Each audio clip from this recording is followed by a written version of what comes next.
Boa noite. Com efeitos imediatos, o Governo suspendeu toda a direção da televisão santomense na sequência dos acontecimentos que obstaculizaram ontem a apresentação do telejornal das 20 horas. Em direto no jornal das 13 horas de hoje, o Ministro Secretário-Geral do Governo, Afonso Varela, considerou de inadmissível o clima reinante no órgão estatal TVS. Eu estou aqui não tanto para esclarecer as razões que fizeram com que o telejornal, o principal serviço prestado por esse órgão de serviço público, não foi ao ar,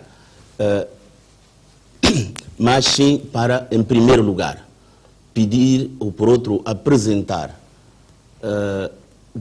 as desculpas deste governo pelo que sucedeu ontem. O que sucedeu ontem é inadmissível, mas o governo reconhece que tem uma responsabilidade em relação a tudo isso, razão pela qual quer, em primeiro lugar, apresentar as suas desculpas ao povo de São Tomé e Príncipe. Dito isto, importa dizer que o que sucedeu ontem aqui na televisão são-tomense, que impediu a transmissão do telejornal das 20 horas, foi, ou por outro, foram, portanto, atos consecutivos de insubordinação, de indisciplina e atos que são intoleráveis. Portanto, esses atos aconteceram e eles é que impediram. Não estou aqui, como eu disse desde o início, para poder explicar, para determinar as causas, não estou aqui para fazer o julgamento, mas tão somente para dizer que aconteceram, portanto, que nada, mas nada podia justificar a não transmissão de um jornal que já estava pronto a ir para o ar. E os atos que levaram a isso são atos censuráveis a todos os títulos, são atos de indisciplina, são atos de insubordinação e que fazem parte desta sequência de desordem e de desmando que se tem estado a verificar. Por conseguinte, o Governo, para além dessa apresentação formal de desculpa ao povo de São Tomé e Príncipe, o Governo decidiu dar por finda a comissão de serviço de toda a direção da televisão.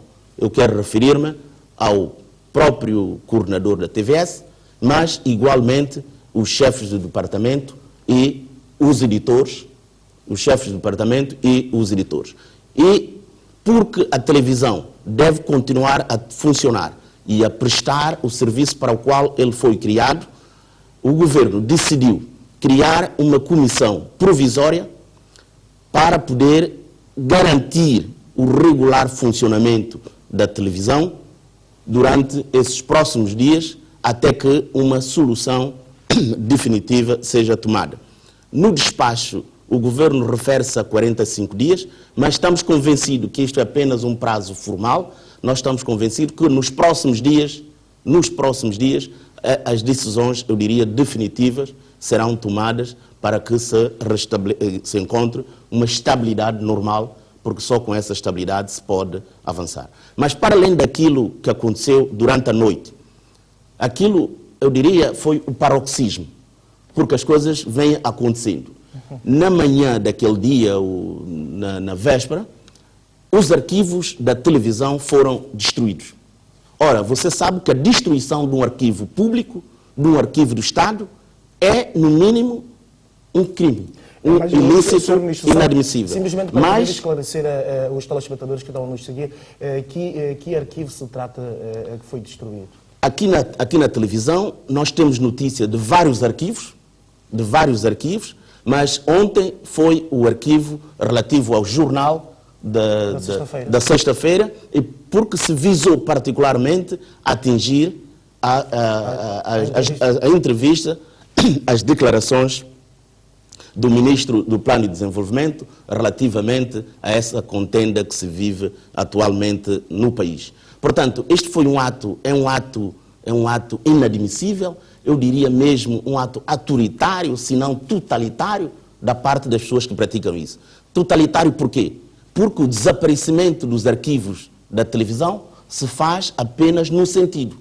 Há sempre um campo cujos arquivos são destruídos e os outros são cuidadosamente preservados. Portanto, esse é o culminar de uma situação que se tornou, como você disse, insustentável, inadmissível num Estado de direito democrático, em que o Estado tem por obrigação garantir um serviço público de informação de qualidade. Esta destruição é que esteve por detrás da não transmissão do telejornal ontem?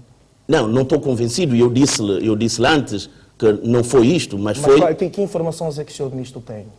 Eu tenho informações como foram prestadas e que a televisão conhece melhor do que eu, e se calhar o nosso querido jornalista Ramusel, se calhar tem essas informações, mas as informações, eu creio que isto não adiantaria nada. Não quero fazer o uso dela aqui? Não. Eu prefiro não fazer o uso dela, mas eu acho que não tem qualquer interesse. Mas o que eu digo é que nada justifica o impedimento da transmissão de um jornal televisivo. Porque o jornal estava pronto, o jornalista, o apresentador, estava na estação. Mais grave é que chegou até, eu não direi a um acordo, a um consenso, mas se encontrou uma plataforma que pudesse até, eu diria, minimizar a situação. Mas os mais radicais preferiram que assim fosse. Portanto, eu creio que nós causamos com isto um prejuízo muito grande à nossa imagem, à nossa democracia, e nós causamos um prejuízo enorme ao nosso povo que paga e que suporta aqui a nossa presença. E o Sr. Ministro fez aqui referência de uma comissão que irá dirigir a televisão. Ela vai ser encabeçada por quem? O governo não quis que a comissão fosse presidida por nenhum quadro, eu diria, num quadro efetivo permanente da televisão, mas o governo também não quis que viesse ninguém absolutamente estranha de fora para presidir essa comissão. É nesse sentido que o governo optou por um quadro da comunicação social, o jornalista Maximino Carlos, que é atualmente o diretor da Rádio Nacional, para assegurar esse pequeno período de transição. Como eu vos disse, esse período de transição vai ser bastante curto, porque a situação que vive a televisão de algum tempo a esta parte é uma situação, eu diria até de sublevação, uma situação de insubordinação que não é compatível com a natureza da administração pública, do serviço público, que é a televisão nacional.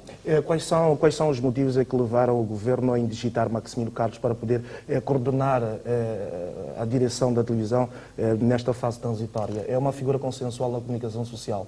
Não, o governo não optou por uma figura consensual, e nem esta é a sua missão, e na prestação de serviço público a questão da consensualidade não se põe. O que se põe é que era preciso encontrar alguém que não fosse talvez aqui da televisão, mas que fosse um quadro da comunicação social, com algum conhecimento daquilo que se faz ao nível deste serviço público, e o Maximino Carlos pareceu-nos alguém que pode assegurar esse período transitório que se espera seja o mais curto possível. Quando eu estou a dizer o mais curto possível, eu estou a falar de semanas. Sim, o Sr. Ministro também fez referência aqui ao longo desta entrevista de que o Governo tinha informações na sua posse de que a situação na televisão são-tomense era insuportável, porque só agora o Governo intervém. Não, o Governo só agora interveio por uma razão muito simples. É porque nunca se tinha chegado a uma situação de paralisação. E hoje, sabe que nós estamos perante uma situação de paralisação que não preocupou apenas o Governo, mas, como vocês próprios puderam ver, preocupou toda a nossa população.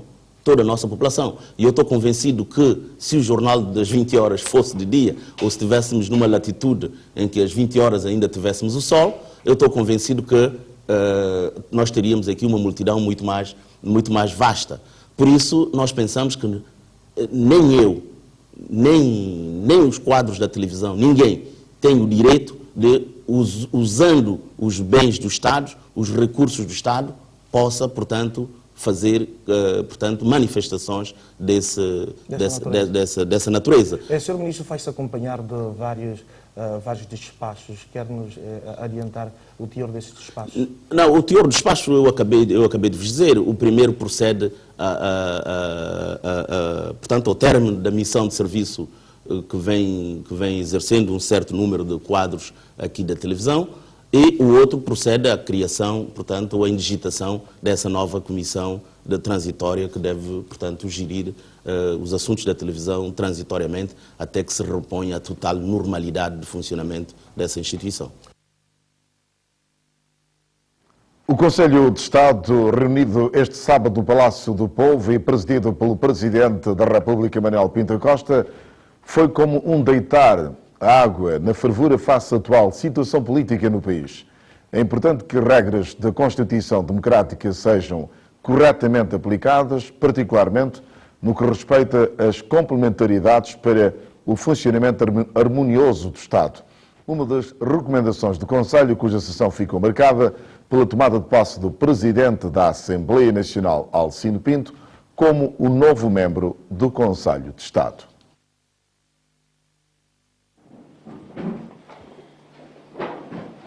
Foi uma reunião demorada, cerca de 5 horas. O Conselho de Estado debateu a situação política reinante no país. No final do encontro, o porta-voz do Conselho de Estado fez o balanço da reunião. Os conselheiros de Estado pensam que a situação política do país é preocupante, consideram que as instituições devem funcionar regularmente e que é importante que as regras da nossa Constituição democrática sejam corretamente aplicadas, particularmente no que respeita às complementaridades para o funcionamento harmonioso do Estado. Para isso, urge que encontremos as vias para o apaziguamento da situação. Foi assim recomendado o uso por Sua Excelência o Presidente da República da sua magistratura de influência para aproximar os partidos políticos com assento parlamentar num clima de diálogo construtivo e de plena disponibilidade para a assunção e o cumprimento de compromissos.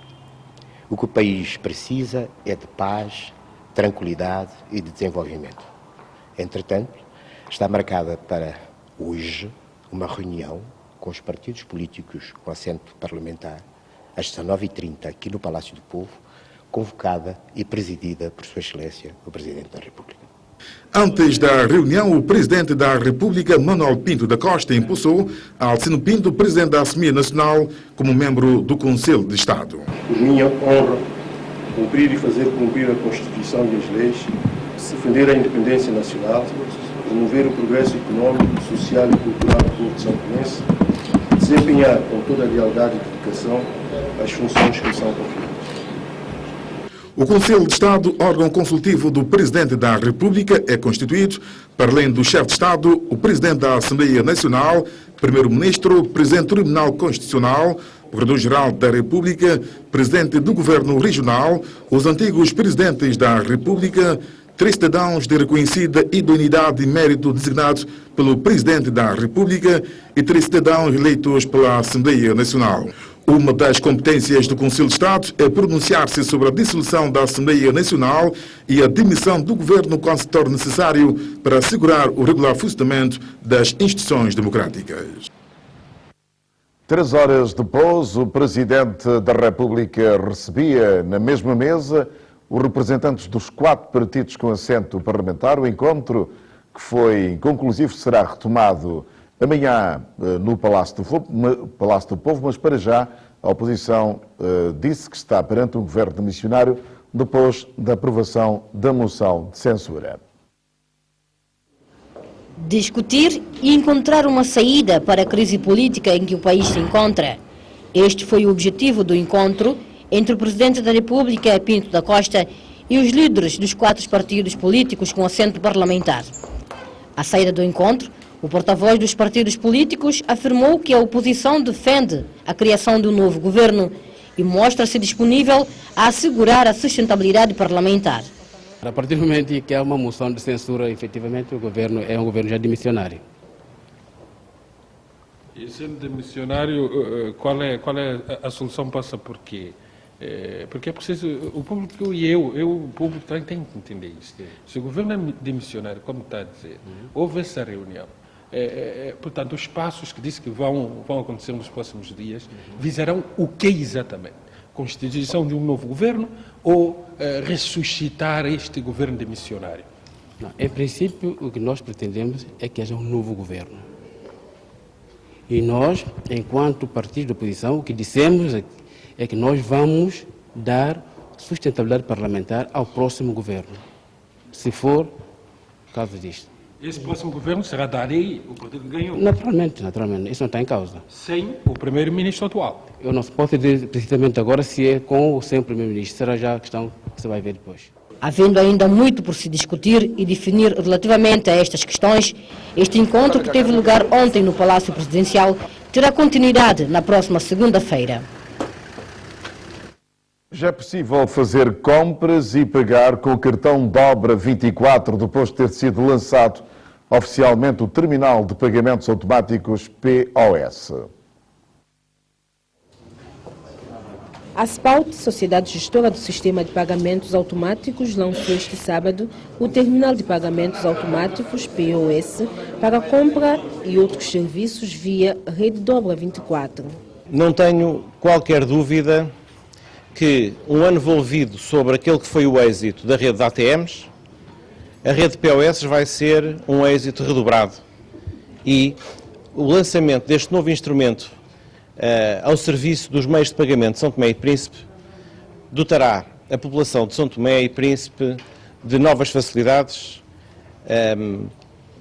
sendo um catalisador da economia, da qualidade de vida e do progresso. São Tomé e Príncipe junta-se hoje ao pelotão da frente dos países que na região disponibilizam serviços financeiros mais avançados à sua população. Em primeiro lugar, todos aqueles que dispõem de um cartão da Rede Dobra 24 podem efetuar compras em qualquer loja onde haja, portanto, uma terminal de pagamento automático. Para os agentes econômicos, para os comerciantes particularmente, tem a vantagem de que o dinheiro da venda vai diretamente para as respectivas contas. Isto elimina os riscos de furto, de desvio. Isto, de facto, tem grandes vantagens para os comerciantes. Para o Banco Central também tem uma vantagem importante, na medida em que a redução do uso de papel moeda vem permitir ao Banco Central reduzir também os custos com a produção desse instrumento. Falo sobretudo para beneficiar os seus clientes, porque são sobretudo eles que vão poder beneficiar dessa segurança, dessa rapidez no pagamento, vão poder evitar estarem a transportar, portanto, numerário, dinheiro, e como nós todos sabemos, a nossa moeda, tendo em conta o câmbio da nossa moeda, portanto, transportar 1 milhão, 2 milhões, 3 milhões de dobras não é coisa fácil. Portanto, é mais comunidade, mais conforto para o cliente e, sobretudo, o cliente poder aceder a serviços em qualquer lugar que tenha acesso ao POS, aos terminais agora instalados. E isto é algo que traz benefício mesmo para mim, enquanto comprador, consumidor, que pode adquirir bens e serviços em qualquer loja aqui do país que tem acesso ao POS. Os intervenientes do sistema bancário e a CST estiveram ao longo desses anos empenhados e determinados no sentido de ver implementado um sistema deste género no país com perfil integrado entre as instituições financeiras. Para tal, necessitou-se dar passos determinantes com vista a encontrarmos soluções que fossem de encontro à evolução mundial das formas mais modernas de pagamento e face ao potencial existente para que o Estado, a administração pública e o sector privado pudessem, com a sua utilização, gerar eficiências em termos de fluxos financeiros na economia. Durante a cerimônia de lançamento, a governadora do Banco Central aproveitou para anunciar algumas ações futuras. Para breve, podemos disponibilizar a recarga de telemóveis através das ATMs e dos POS, que é um produto que muito brevemente com a CST iremos lançar ao público. Nós vamos também introduzir os POS sem fios para permitir que os agentes econômicos, aqueles, enfim, que estão instalados em zonas mais remotas, ou mesmo os vendedores ambulantes, possam também usufruir deste instrumento. E, por outro lado, a nossa grande ambição é a internacionalização da nossa rede, ou seja, permitir que alguém que dispõe um cartão da rede Dobra 24 possa, em qualquer país do mundo, efetuar pagamentos ou levantamentos e vice-versa. POS, novo terminal de pagamentos automáticos disponível a partir deste sábado. O ato central alusivo ao Dia Mundial de Luta contra a SIDA decorreu na cidade de Neves. Este ato decorreu sob o signo 0 novas infecções, 0 óbitos por HIV e 0 discriminação. E como já fizemos referência, decorreu na cidade de Neves e constituiu o ponto mais alto da comemoração do Dia Mundial de Luta contra a SIDA em São Tomé e Príncipe. E o ato foi presidido pelo Ministro da Saúde e Assuntos Sociais, Carlos Gomes. As autoridades nacionais sanitárias escolheram o distrito de Lembá para esta comemoração. Apesar da prevalência apenas de 1,5% do caso de HIV-Sida na população geral desde 2005 até a presente data, as autoridades sanitárias nacionais têm envidado todo o esforço para combater a doença. Os últimos dados nos apontam para um aumento da epidemia no mundo rural. Então temos que começar a incentivar esforços na informação e sensibilização da população das zonas rurais. Neste momento nós temos a prevalência de 1,5% na população geral. Este dado vem desde 2005. Podemos dizer que nós estamos com uma tendência de estabilização, embora ainda é muito cedo, mas isso já não nos conforta, mas dá-nos alguma esperança. Pinturas plásticas, sensibilização aos jovens e adolescentes, testagens voluntárias e animação fizeram parte da cerimônia realizada pelo Ministério da Saúde em colaboração com os médicos do mundo e ASPF. O Ministro da Saúde e Assuntos Sociais, Carlos Gomes, que presidiu a cerimônia, foi quem deu o pontapé de saída na realização da testagem voluntária. Como sabe, todo cidadão deve conhecer o seu estado serológico, isto é, deve conhecer o seu estado de saúde. Neste caso do SIDA, saber se é portador ou não. Então, por isso é que eu tive essa iniciativa de fazer o teste para conhecer o meu estado de saúde e aproveito a oportunidade para convidar todos os cidadãos santomenses, não só, a conhecerem o seu estado serológico, ou seja, o seu estado de saúde. Por isso, uma mensagem à população. Tomem a consciência de que o SIDA existe, de que SIDA mata. Se existe e se mata, temos que ser mais responsáveis nos nossos comportamentos e nas nossas atitudes, tendo em conta as consequências negativas que o SIDA traz. É crianças órfãos, é morte dos membros da família, são os problemas sociais que trazem. Então nós temos nas nossas mãos as possibilidades de nós, de facto, tornarmos o HIV-Sida zero em São Tomé e Príncipe. E porque um dos lemas da campanha é zero discriminação, o presidente da Associação Apoio à Vida, formado pela maioria dos portadores de HIV-Sida, deixou um apelo. Eu gostaria de deixar um conselho ao povo de São Tomé e Príncipe, em nome da Associação Apoio à Vida, que todo mundo que vá para uma casa de saúde para saber o seu ser serológico, depois de saber do seu estado da saúde, é muito mais fácil saber gerir a sua saúde. O que se pretende é colocar um stop na onda de variação de novos casos de infecções por HIV no país e no mundo. Apesar do HIV continuar a matar, principalmente em África, resiste-se em São Tomé e Príncipe uma diminuição da infecção. Segundo o coordenador do Programa Nacional de Luta contra a SIDA, Bonifácio Sousa. Bom, com relação à situação epidemiológica, com esses dados, portanto, nota-se um declínio, uma diminuição da infecção, a semelhança também dos outros países. A prevalência nacional em São Tomé e Príncipe é de 1,5%. Portanto, isso é resultado do estudo feito em 2008 e 2009, através do inquérito demográfico sanitário.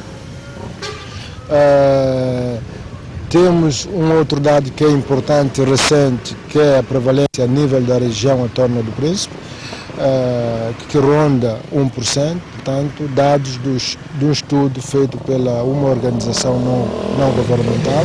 Realizamos todos os anos o estudo Sentinela. O estudo Sentinela é um estudo que abarca as mulheres grávidas, abarca as trabalhadoras de sexo e abarca também os militares e paramilitares. É um estudo que nós realizamos todos os anos para nós analisarmos e compreendermos qual é a tendência da infecção ao longo do tempo. Com base nesse estudo, podemos concluir que há uma tendência de diminuição da infecção pelo HIV-Sida em São Tomé e Príncipe. A título de exemplo, em 2005 tivemos uma prevalência nas mulheres grávidas de 1,5%. Em 2011 tivemos um resultado de 0,5%, portanto, é de notar esse decréscimo de 1,5% em 2005 para 0,5% em 2011. No Dia Mundial de Luta contra a SIDA, o diretor regional da OMS, Organização Mundial da Saúde para a África, disse que o aumento do acesso ao tratamento para HIV reduziu o número de pessoas vítimas de causas relacionadas com a SIDA.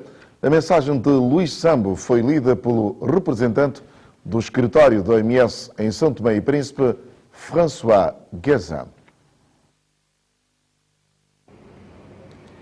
Estes esforços contribuirão para uma redução no número de casos de nossas infecções por VIH em 22 países da região africana da OMS. Em 2011, quase 6 milhões e 200 mil pessoas estavam a receber tratamento na região, em comparação com apenas 100 mil em 2013. O aumento do acesso ao tratamento para o VIH reduziu o número de pessoas vítimas de causas relacionadas com a SIDA. Calcula-se em 2011 que terão morrido menos 500 mil pessoas por causas ligadas à SIDA na Africana subsaariana do que em 2005, o que representa uma redução de 31%. A Igreja Adventista do Sétimo Dia tem agora um gabinete de aconselhamento e testagem voluntária. O espaço foi criado em parceria com o Programa Nacional de Luta contra a SIDA e foi inaugurado hoje. Este é o lugar criado pela Igreja Adventista para o combate ao SIDA. Aqui serão feitos testagem voluntária, aconselhamento e seguimento dos doentes do HIV e ainda no âmbito do programa serão prestadas outras ajudas aos infectados. Ajudar o governo neste grande desafio de luta contra a SIDA e, ao mesmo tempo, um espaço de levar a esperança e cura àqueles que necessitam realmente. Ser um instrumento para fortalecer, ajudar e levar a esperança a todos quantos sofrem da HIV-Sida e, ao mesmo tempo, colaborar com o governo nessa estratégia de luta, reduzindo até o nível mais baixo possível de casos de HIV-Sida em São Tomé e Príncipe. O projeto da Igreja Adventista do Sétimo Dia é apoiado pelo Programa Nacional de Luta contra o SIDA, que já elegeu a Igreja como parceira nesta causa. É mais uma valia para o Sistema Nacional de Saúde, mais uma valia para o Programa Nacional de Luta contra a SIDA. Portanto, isso vem dar a resposta de que é necessário que todos nós envolvemos diretamente na luta contra a HIV/SIDA. Nós, no nosso plano estratégico, temos o envolvimento das igrejas na luta contra a HIV/SIDA, tanto é que existe uma rede cristã de luta contra a SIDA. Portanto, este é um dos objetivos que nós preconizamos com as igrejas. Portanto, temos a igreja como nosso parceiro nesta luta. E esse gabinete, mais uma vez, vem facilitar o processo de aceleração ao acesso ao diagnóstico. O centro está localizado no edifício da própria igreja. A Organização Médicos do Mundo realizou uma atividade de sensibilização no Liceu Nacional para o uso correto do preservativo e prevenção do HIV/SIDA. Atividade realizada no âmbito do Dia Mundial de Luta contra a SIDA vai estender-se às outras escolas do país. Ensinar o uso correto do preservativo para prevenir o HIV/SIDA foi um dos objetivos desta atividade de sensibilização. SIDA é uma doença transmitida pelo HIV. Eu não sei. Mas pelo menos você sabe como é que se previne o SIDA? Prevenir SIDA temos que utilizar preservativo e não temos que fazer sexo sem camisinha. Eu sei que a gente tem que abrir com cuidado, desenrolar também com cuidado. Depois agora, eu sei que o pênis tem que estar reto, como o professor explicou. Pequena está maltratando a filha. Está com camisinha.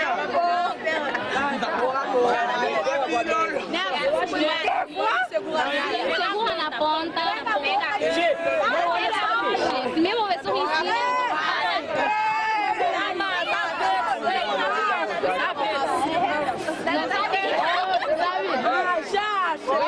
Para cumprir com o seu objetivo de prevenir o HIV, o preservativo precisa ser bem utilizado, conforme explica esta agente de sensibilização. Antes de usar um preservativo, primeiramente devem ver prazo de validade. Nunca usar um preservativo sem ver o prazo.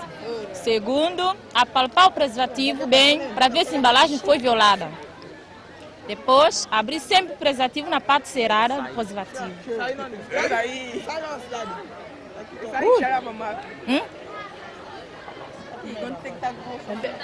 Tá rígido, não tá escorregando.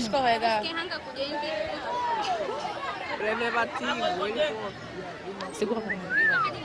Vê o preservativo se está verso ou se está direito. Depois, virar o preservativo.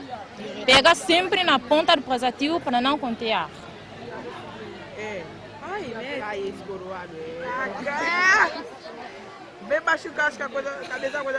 Depois de já colocou o preservativo, pode manter uma relação sexual sem problema nenhum. A atividade foi organizada pela ONG Médicos do Mundo em parceria com a Associação para Planeamento Familiar, Programa Nacional de Luta contra a SIDA e a direção da escola. O objetivo é chamar a atenção dos jovens sobre o SIDA, os cuidados a ter no uso do preservativo. Estamos aqui no âmbito do Dia Mundial de Luta contra a SIDA, portanto, que se assinala amanhã. Temos estado a desenvolver uma série de ações e hoje estamos aqui no Liceu Nacional com o objetivo de sensibilizar os jovens para a problemática da SIDA, não é? Portanto, para falar das vantagens do uso preservativo, para falar da prevenção, para falar do uso do preservativo, para sensibilizar, informar os jovens. Apesar de nós acharmos que os jovens já têm muita informação no país, nunca é demais, não é? E aproveitar e assinalar o Dia da Luta Mundial, Mundial de Luta contra a SIDA. No âmbito do Dia Internacional de Luta contra o SIDA, esta campanha de sensibilização terá lugar também noutros locais do país. Os habitantes de São João da Vargem estão preocupados com o aumento de casos de paludismo devido a grande fluxo de água parada na localidade. Os moradores sentem-se indignados e pedem uma resposta rápida das autoridades competentes. Para além das inundações provocadas pela chuva, o grande fluxo de água parada e o lixo têm afetado os moradores de São João da Vargem. A situação tem contribuído para um aumento considerável de casos de paludismo na localidade. Em algumas situações, a água parada junto às residências é tanta que os moradores até cultivam agriões. A população está revoltada e exige soluções para estes problemas. Eu vejo, em primeiro lugar, em minha casa, estou a sofrer por termos das minhas crianças estão com paludismo. E pronto, uma criança com paludismo F8, F4, isso não está nada bem. Depois eu vim verificar que o local onde está a originar tudo isso em São João da Vargem é um poço que nós temos aqui, uma água parada que não tem local onde para sair. E quando cai chuva, e essa água sempre fica acumulada. E daqui é que está a nascer essa fábrica dos mosquitos, porque eu digo fábrica. Vendo bem as pessoas quando verem isso na televisão, isso é a fábrica dos mosquitos e também da doença paludismo.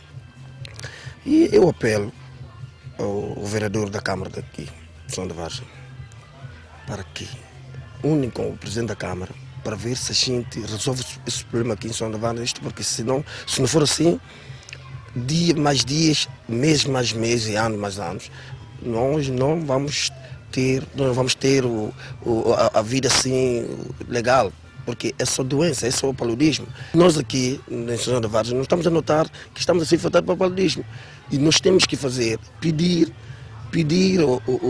pronto, eu começo por camada baixa, que é o Presidente de Câmara.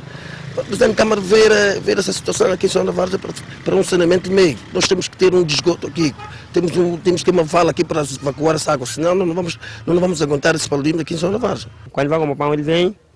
E primeiro ele compra pão, já põe um avi, ele cai com coisa de pão na cabeça. Depois já põe na moto, manda ele para cá. Ele fica aqui em cama, ele levanta, faz xixi, ele cai. Ele sabe que não está sentindo bem, fraqueza. Depois já me pegou um carro, foi de um carro até o hospital.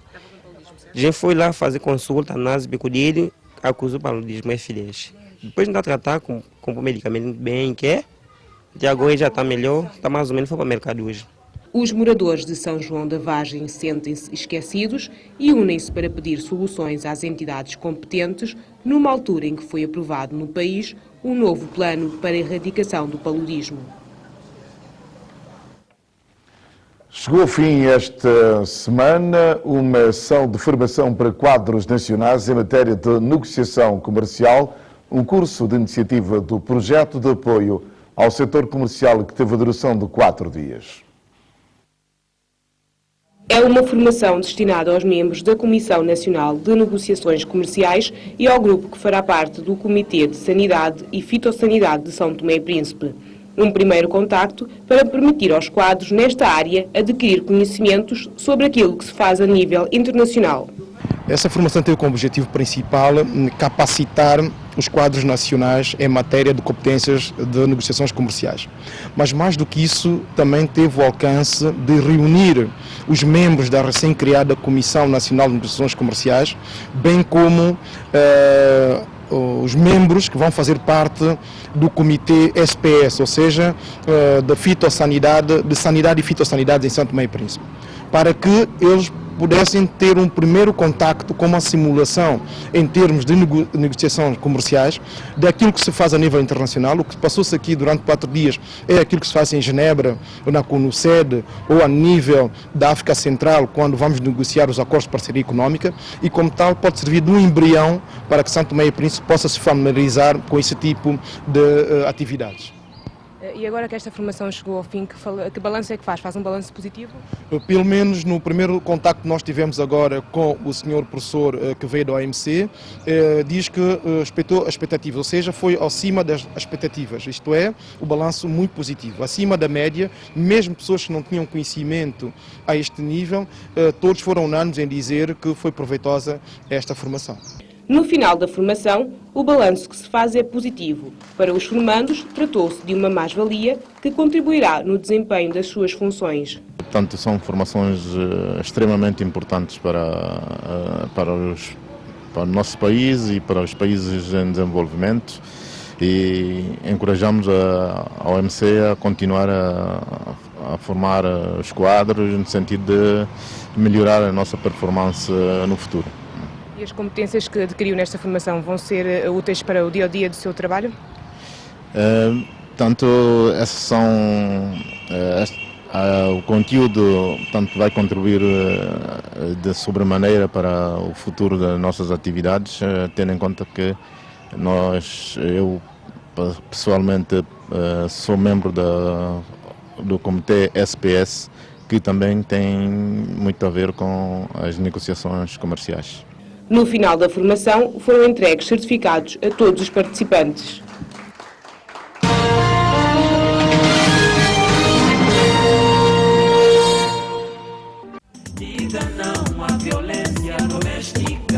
A violência doméstica é um crime público.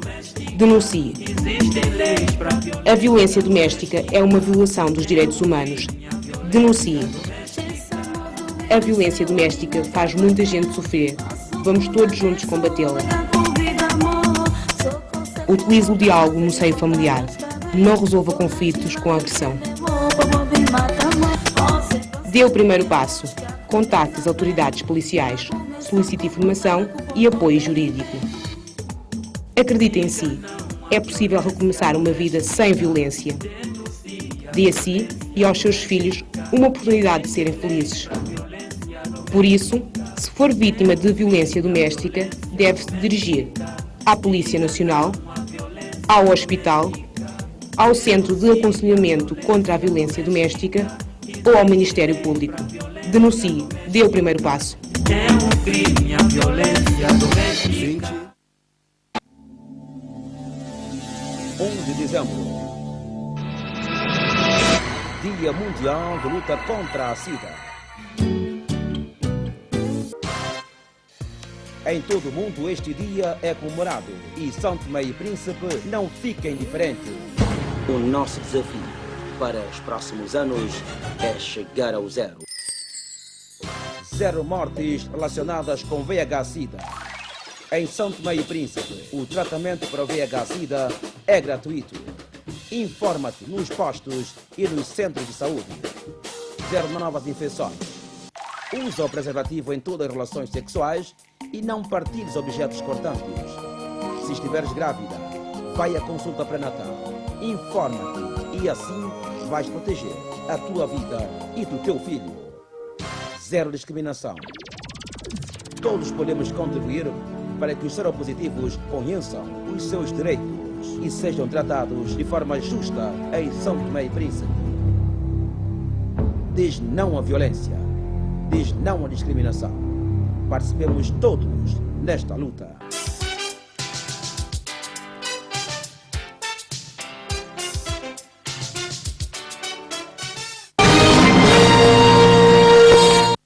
As crianças da comunidade de Nova Olinda viveram um dia diferente num ambiente de filmes e músicas infantis, uma atividade organizada pela Embaixada do Brasil no quadro do projeto Cine Itinerante.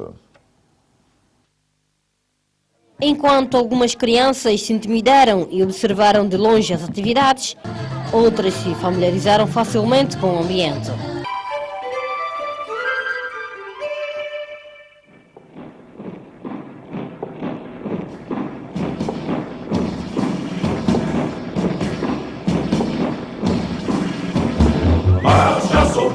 Foram algumas horas reservadas para a apresentação de filmes e músicas infantis proporcionado pela Embaixada do Brasil. Primeiro trouxemos o Teatro de Bonecos, Animado da Ilha, que fizemos uma apresentação aqui para as crianças. Passamos um pouquinho de cantiga de rodas para eles aqui, para as que estavam aqui já. E agora o filme infantil, que é a Turma da Mônica. E já mais tarde, depois desse, é que vamos passar já para o público já mais adulto, o Casamento de Luíse. Atividade que serviu de consolo para quebrar a monotonia e o isolamento da comunidade de Nova Olinda. O que já viu aqui hoje? Boneco. Só boneco, mais nada? Boneco e brincadeira. Tá a gostar? Quer dizer que a festa tá muito bonita, muito linda mesmo, eu tô a gostar. Os adultos da comunidade reconheceram a importância desta atividade, que poderá contribuir para a formação moral e disciplinar destas crianças. É assim, a comunidade de Nova Olinda, eu fiquei muito satisfeito com as crianças de jardim. É um feliz para as crianças. Eu gostei, pro menor das crianças, Hoje um dia grande para as crianças. Iniciativa que se enquadra no projeto Cine Itinerante como forma de levar cinema e outras diversões às comunidades do país.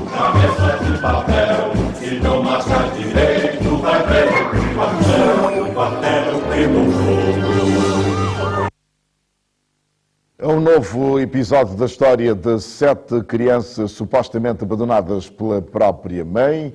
Esta quarta-feira, Maria Mendes afirmou à nossa reportagem que não abandonou os filhos e relata a sua versão dos factos. No passado sábado, Francisca Graça relatou à nossa reportagem que Maria Mendes havia abandonado os filhos. Ela apanhou um rapaz jovem que é da Santana, tem 24 anos, ficou no rabo desse rapaz, jogou todas essas crianças para Bela Vista.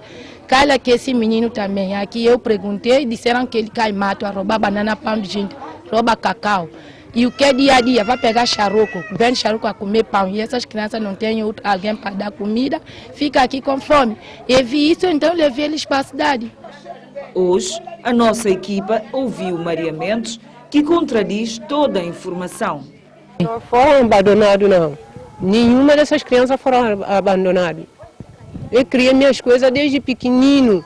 Quase eu sozinha, teve em casa de pai, mas eu sozinha que trabalhava, dava minhas coisas de comer. Sol com chuva, todo lado eu comia as crianças. Nem comer sair de lá para aqui, que vim todas essas crianças, toda essa gente aqui está para testemunha. Como eu criei essas crianças aqui. Após ter se separado do marido, Maria Mendes morava nesta residência cedida por uma vizinha com os 7 filhos, mas há 2 semanas que os mesmos pediram para ir à casa da irmã mais velha, que reside em Bela Vista. Era com a ajuda da irmã e dos vizinhos que Maria Mendes cuidava dos filhos. É com minha ajuda que ela conta com ele, porque constantemente eu sou gente que tiro pano na mala, entrego, tiro roupa, entrego, dou de comer, faço tudo. Quando eu tenho, eu dou ela, só se ela quiser mentir para mim.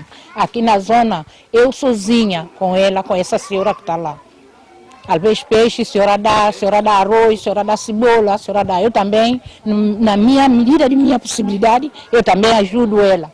Ajudo ela bastante, é por isso ela pariu, todas essas crianças estavam lá embaixo de minha casa, de noite é que a gente sobe para cima para a gente poder ir dormir.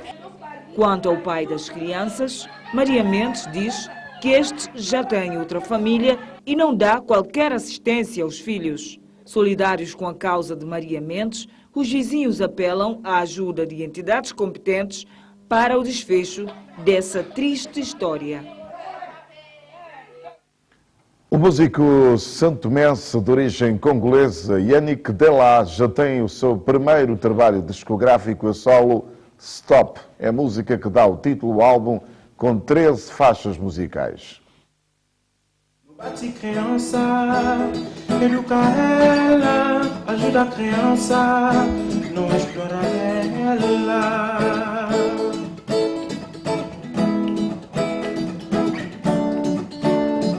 Stop, stop, stop. Stop é a música que dá o título ao primeiro álbum discográfico do cantor Yannick Delas. O título Stop aqui é um stop geral. Stop geral já é o título de disco. E eu acabei de cantar agora, Stop, você já acha que é abuso das crianças, que acontece sempre. Eu vejo crianças rejeitadas, eu vejo criança explorada, eu vejo criança a morrer em todo lado do mundo e isso me revolta. Então tudo que me revolta eu vou ter que ter uma palavra a dizer. Com 13 faixas, o disco contém músicas cantadas em português e em francês. O trabalho a solo que visa transmitir mensagens à sociedade. O mais importante para mim nesse disco é mensagem, porque é um disco que foi gravado já em Gabão e aqui em Santo Tomé, mas a maioria das músicas que estava construindo esse disco estava a falar mais de mim, de amor. Então, para mim, eu acho mais importante a falar de humanidade que de falar de mim. O primeiro álbum de Yannick Delas, santomense de origem congolesa, já está no mercado e é lançado ainda neste mês. Ajuda a criança, não explora ela. Não bate criança, educa ela, ajuda a criança, não explora ela.